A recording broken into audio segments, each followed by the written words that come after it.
लो इधर देखो, कहां तक कर लिया अपन ने?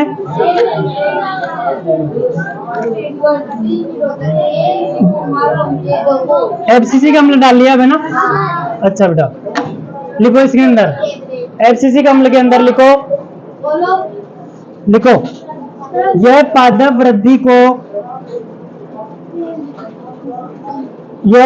वृद्धि को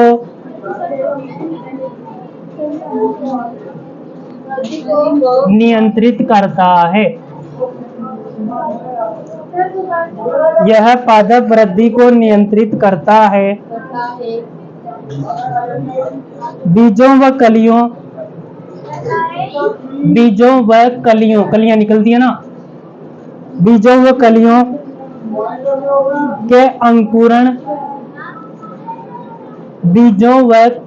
के अंकुरण को संदमित करता है। संदमित की जगह लिख लो तुम दो, रोकता है। बार बार कंफ्यूज हो गए, लेकिन याद रखना, अंकुरण को रोकता है।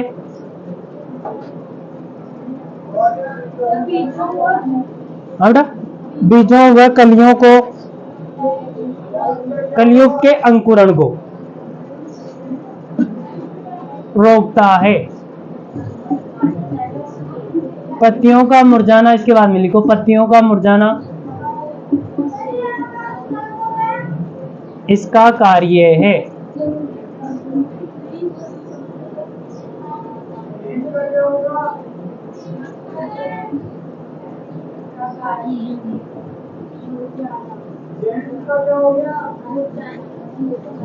इधर देखो, अंकुरण सब जानते हो ना बेटा? जानते हो क्या अंकुरण? अब बातें नहीं, इधर ध्यान दे लो। मतलब मजाक का मतलब ये नहीं होता कि मजाक में झूम जाओ सारे के सारे। इधर देखो, अंकुरण का मतलब होता है बेटा, ये बीज होता है। क्या होता है? बीज। एक दो बीज लिखवाए हैं, कलियां लिखवाए हैं में, तो ये बीज होता है। जैसे बेटा अपन चना होता है अपना, क्या होता है? चना। तो चना को अगर अपन रात को भिगो देते हैं, क्या कर देते हैं? भिगो देते हैं। सुबह उसका पानी निकाल लेते हैं। पानी निकालने के बाद उसको ऐसे छोड़ देते हैं, तो शाम तक उसमें क्या होती है? कलिकाएं निकलती है। निकलती है ना बेटा?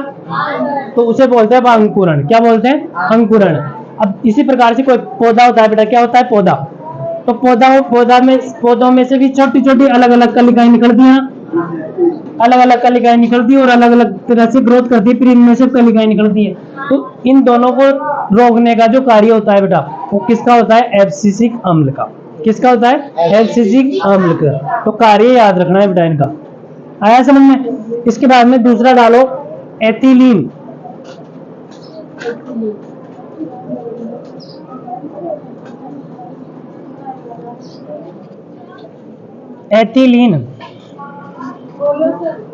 एथिलीन में लिखो बेटा, यह गैसीय हार्मोन है। यह गैसीय हार्मोन है।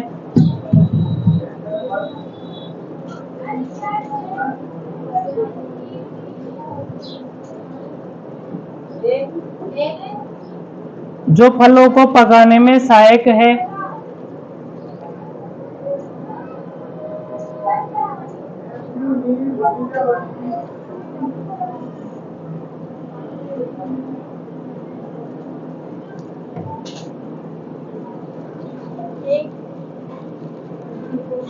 इसकी कमी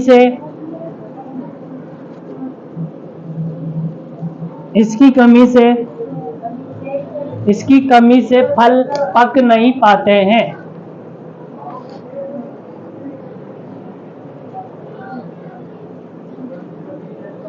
इसकी कमी से फल पक नहीं पाते हैं।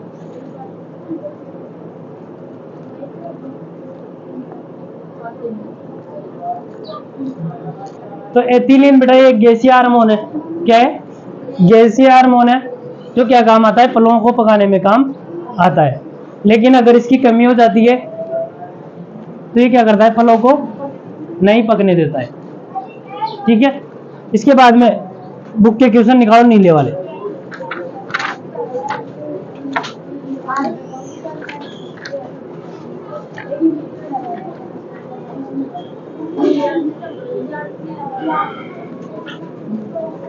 पेज नंबर है बेटा 136। कैमरा चालू दोगे ना? Page number 136। सबसे पहला क्वेश्चन है पादप हार्मोन क्या है? पादप हार्मोन क्या है? क्वेश्चन की जगह छोड़ो और आंसर लिखो। यह पौधों में उत्पन्न विशेष प्रकार के रसायन होते हैं। यह पौधों में उत्पन्न विशेष प्रकार के रसायन होते हैं।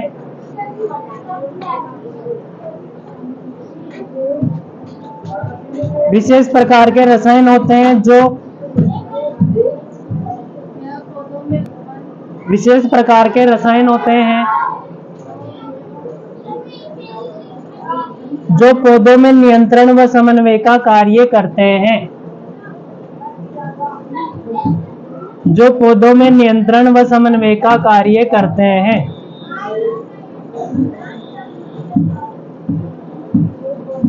जो पौधों में नियंत्रण व समन्वय का कार्य करते हैं। Question number 2। चुई मुई पादप की पत्तियों की गति प्रकाश की ओर यानी प्ररोह की ओर गति किस प्रकार भिन्न है? इधर देखो बेटा, चुई मुई के पादप की गति, ठीक है, चुई मुई का जो पादप है उसकी जो पत्तियों की गति होती है वो गति और पादप का जो प्ररोह है उसकी प्रकाश की दिशा में गति में क्या अंतर है? किस प्रकार से भिन्न है? भिन्न का मतलब अंतर पूछ रहा है बेटा, तो इसका आंसर लिखो। एक तरफ तो लिख लो चुई मुई पादप की पत्तियों की गति, कॉलम बनाना है। एक तरफ कॉलम बनाना है चुई मुई पादप की पत्तियों की गति।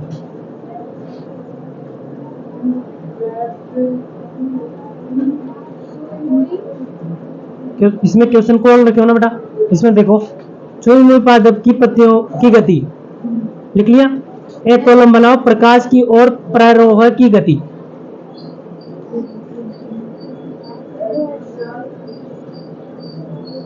बना लिया दोनों कॉलम। इसमें क्वेश्चन में देखो ना प्रकाश की ओर प्ररोह की गति।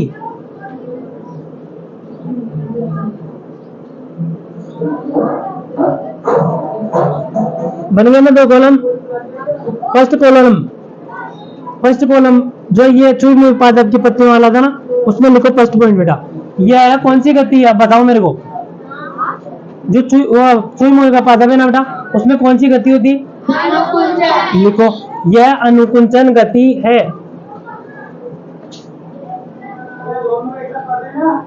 यह अनुकुंचन गति है।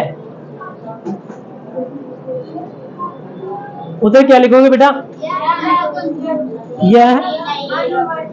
यह अनुवर्तन या अनुवर्तनी गति, अनुवर्तनी कर लो। यह अनुवर्तनी गति है।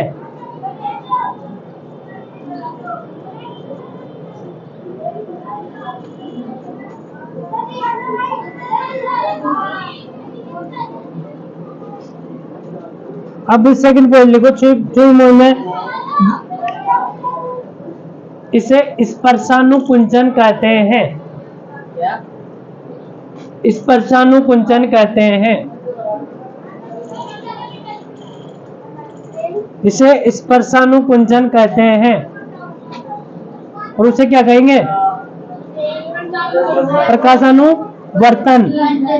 लिखो इसे प्रकाशानुवर्तन कहते हैं।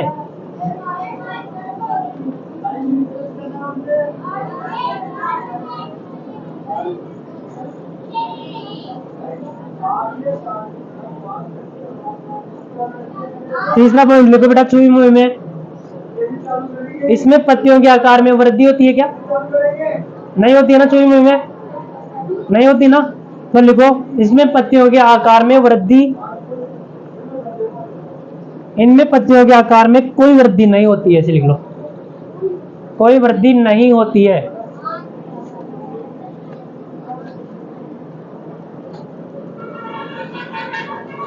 कोई वृद्धि नहीं होती है।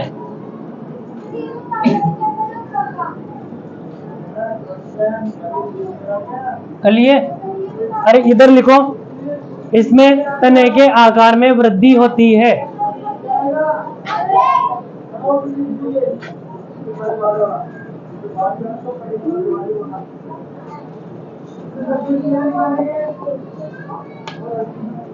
कर लिया?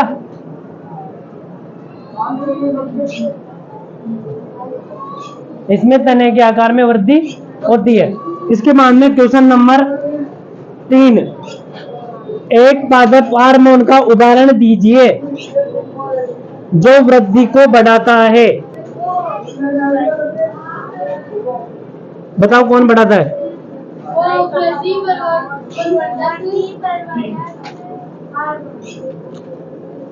अरे बेटा, हार्मोन का नाम पूछा है। अब वृद्धि प्रवर्धक हार्मोन कौन सा है? ऑक्सिन। लिखो आंसर इसका, ऑक्सिन लिखो।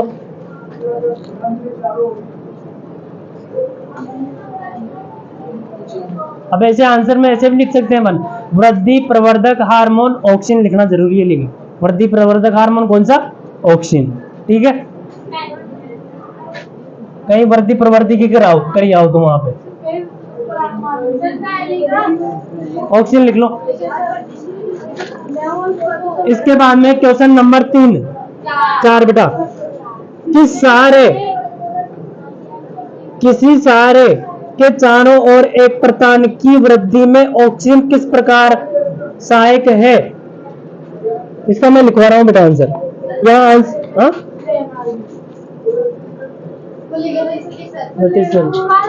रहने दो, फिर ले आना तुम जाके बाद में क्लास होने के बाद। इसके बाद में क्वेश्चन, ये क्वेश्चन का आंसर करवा रहा हूं बेटा मैं ना, लो करो इसका आंसर। क्वेश्चन नंबर 4 का लिखो, प्रतान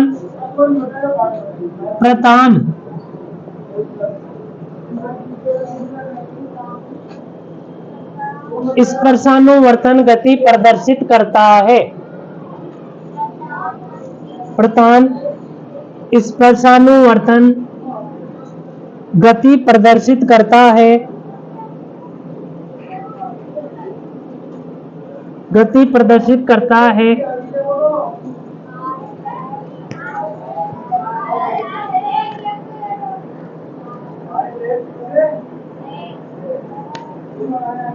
इसके बाद लिखो, प्रतान जैसे ही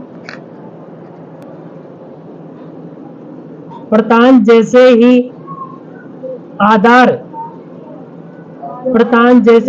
ब्रैकेट में लिख लो स्पर्श ब्रैकेट बंद के संपर्क में आता है।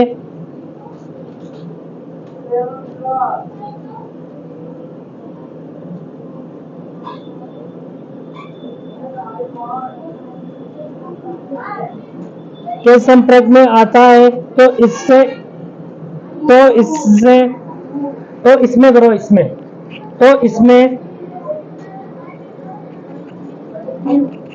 इसमें उपस्थित ऑक्सीजन पदार्थ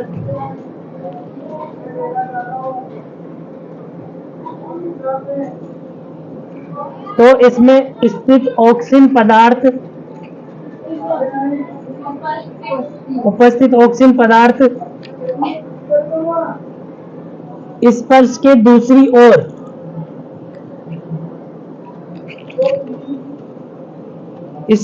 दूसरी ओर विस्तृत हो जाता है। स्पर्श के दूसरी ओर विस्तृत हो जाता है।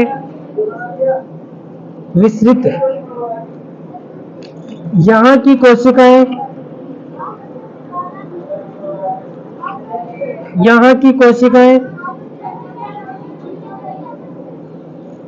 ऑक्सीजन के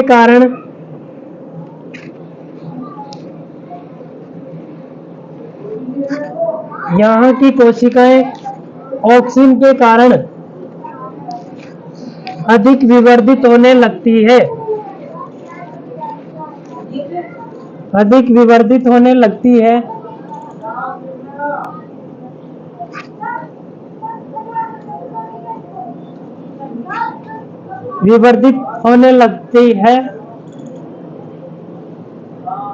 और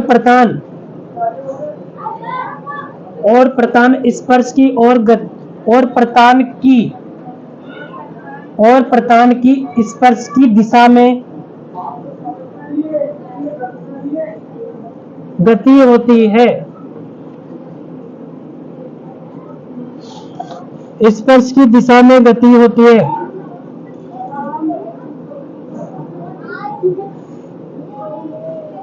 इससे प्रतान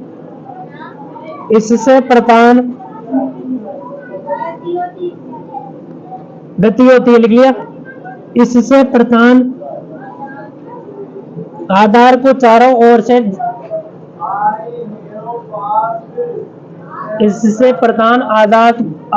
आधार को चारों ओर से जकड़ लेता है।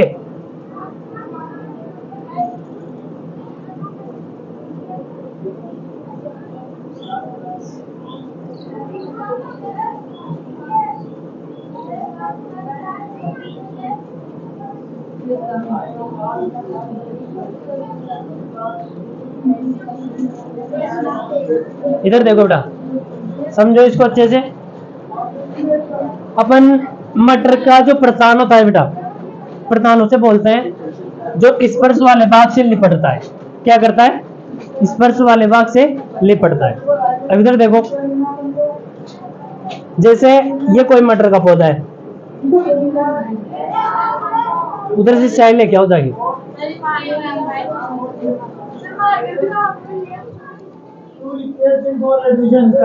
वो मार कर दे दो। ये नहीं चल रहा क्या? ये वाला समझना अच्छे से, बार बार नहीं समझा होगा मैं। अरे इंपॉर्टेंट भी है क्वेश्चन, समझ में नहीं आया होगा पहली बार तो री डायग्राम से समझ में आएगा। इधर देख लो,